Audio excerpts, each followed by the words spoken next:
Welcome to our channel எஸ்டேட்காரங்க சமையல். இன்றைக்கி நம்ம உடச்சி ஊற்றின ஒரு முட்டை கிரேவி தான் பார்க்க போகிறோம். ரொம்ப டேஸ்ட்டாக டிஃப்ரெண்ட்டான மெத்தடில் வாங்க எப்படி பண்ணலான்னு பார்க்கலாம். ஒரு குக்கர் அடுப்பில் வச்சு ஹீட் ஆனதும் கொஞ்சமாக எண்ணெய் சேர்த்துக்கோங்க. எண்ணெய் ஹீட் ஆனதும் அதில் சின்ன சீரகம், பெருஞ்சீரகம் கொஞ்சம் அதாவது அரை ஸ்பூனு, 2 கல்பாசி, ஒரு பிரிஞ்சி இலை சேர்த்து ஒரு பெரிய சைஸ் பெரிய வெங்காயம், அப்படி இல்லாட்டி மீடியம் சைஸ் பெரிய வெங்காயம் 2 எடுத்து நல்லா கட் பண்ணி அதோட கலர் சேஞ்ச் ஆகிற அளவுக்கு வதக்கிக்கோங்க. இப்போ 1 ஸ்பூன் அளவுக்கு இஞ்சி பூண்டு பேஸ்ட்டு சேர்த்துருக்கோம். இஞ்சி பூண்டோட பச்சை மணம் போகட்டும். அந்த அளவுக்கு லோ ஃப்ளேமில் வச்சு நல்லா வதக்கி எடுத்துக்கலாம். இப்போது நல்லா வதங்கிருச்சு. இப்போது கொஞ்சமாக மல்லி இலை, கொஞ்சமாக புதினா, கறிவேப்பிலை, ஒரு 2 பச்சை மிளகா கீறினது சேர்த்து அதையுமே நல்லா வதக்கி எடுத்துக்கலாம். இப்போ இது கூட ஒரு குட்டி தக்காளி அதையும் சேர்த்துக்கோங்க.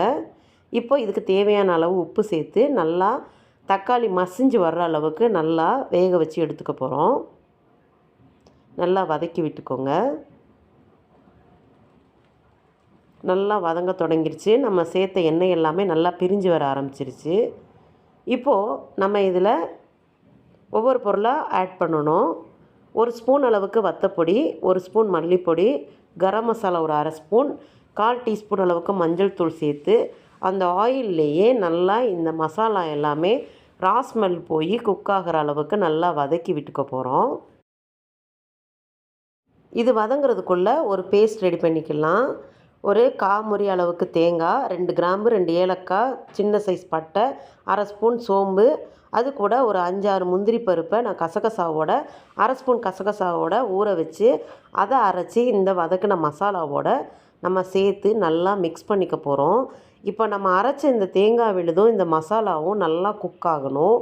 குக் ஆகி நம்ம சேர்த்துருக்க எண்ணெய் பிரிஞ்சு வர அளவுக்கு இதை நம்ம குக் பண்ண போகிறோம். பார்த்தாலே தெரியும் நல்லா மசாலா மணமெல்லாம் போயிடுச்சு. ஆனால் இந்த ஆயில் பிரிஞ்சு வரணும், அந்த அளவுக்கு நம்ம வதக்கிக்கணும்.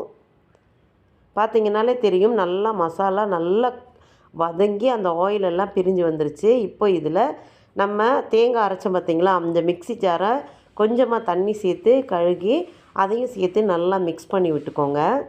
இப்போது குக்கரை மூடி 2லேருந்து 3 விசில், அதாவது இது எதுக்குன்னா நல்லா குக் ஆகணுங்கிறதுக்காக வேண்டி நம்ம மூடி போட்டு வச்சு விசில் அடித்து இறங்கின உடனேயுமே நம்ம ஓப்பன் பண்ணி பார்க்கலாம். லைட்டாக ஒரு கொதித்த உடனேயுமே நீங்கள் விசில் போடுங்க. மூடி போட்டு விசில் போட்டு வைங்க. இப்போது இறங்கிருச்சு. கிரேவி நல்லா செட் ஆயிடுச்சு. இப்போ இதை நம்ம வேறு ஒரு பாத்திரத்துக்கு ட்ரான்ஸ்ஃபர் பண்ணிக்க போகிறோம். இந்த மாதிரி பாத்திரத்தில் ட்ரான்ஸ்ஃபர் பண்ணிவிட்டு இதை நம்ம இப்போ ஃப்ளேம் ஆன் பண்ணிக்கலாம். இப்போ நம்ம முட்டையை இதில் உடச்சி ஊற்றிக்க போகிறோம். நல்லா ஒரு தடவை கிண்டி விட்டுட்டு நம்ம உடச்சி ஊற்றிக்கலாம். நான் இன்றைக்கி கரண்டியில் வச்சு தான் எப்பயும் போல் ஊற்றி எடுக்க போகிறேன். நான் இன்றைக்கி 3லேருந்து 4 முட்டை அளவுக்கு இதில் நம்ம ஊற்றி எடுத்துக்கலாம். முட்டையை உடச்சி ஊற்றுனதுக்கு அப்புறமா ஃப்ளேம் அதிகமாக இருக்கக்கூடாது. ஃப்ளேமை குறைச்சிட்டு நம்ம மூடி போட்டு ஒரு 5 நிமிஷத்துக்கு வச்சுக்கலாம். இப்போ 5 நிமிஷம் ஆயிடுச்சு. லைட்டாக அந்த முட்டை உடச்சி ஊற்றின இடத்துல லைட்டாக கரண்டியை வச்சு மட்டும் அடியில் பிடிக்காத அளவுக்கு எடுத்து விடுங்க போதும். லைட்டாக பிரட்டியும் விட்டுக்கோங்க. அப்போது எக்கு நல்லா உடச்சி ஊற்றுனதுக்கு நல்லா பாயில் ஆயிரும். இந்த மாதிரி நீங்களுமே ட்ரை பண்ணி பாருங்கள். டேஸ்ட்டு சூப்பராக இருக்கும். உங்களுக்கு இந்த வீடியோ பிடிச்சிருந்துச்சுன்னா மறக்காமல் நம்மளோட சேனலை லைக் பண்ணுங்கள், ஷேர் பண்ணுங்கள், கமெண்ட் பண்ணுங்கள்.